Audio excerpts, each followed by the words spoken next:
একজন দর্শক কমেন্ট করে জানতে চেয়েছেন, দেশি ছাগল পালন করা হয় সম্পূর্ণ কাঁচা খাবারের ওপর, কিন্তু বর্তমানে কাঁচা খাবারের যোগান দিতে না পারায় বাজার থেকে দানাদার খাবার কিনে নিয়ে এসে খাওয়ানোর চেষ্টা করানো হচ্ছে, কিন্তু কোনোভাবেই খাচ্ছে না। এর উপায় কি আছে? আজকের এই ভিডিওটির মধ্যে সেই বিষয়টা নিয়ে আমি আলোচনা করব।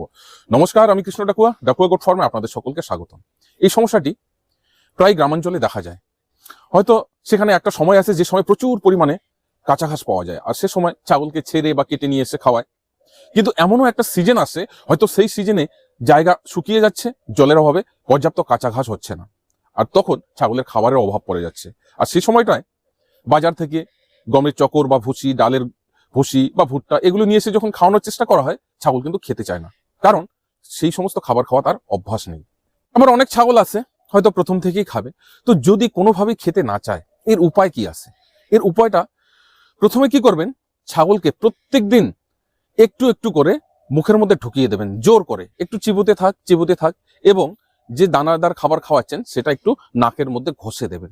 ওর যে গন্ধ সেটা যেন ভিতরে চলে যায়। সাধারণত কোনো খাবার খাওয়া না খাওয়া নির্ভর করে কিন্তু মাইন্ডের উপর, ওনার মাইন্ড সেটাকে অ্যাকসেপ্ট করছে কিনা। এমন কিছু গন্ধ আছে যেটা মাইন্ড অ্যাকসেপ্ট করে না, আর অ্যাকসেপ্ট না করার কারণেই খেতে পারে না বা খায় না।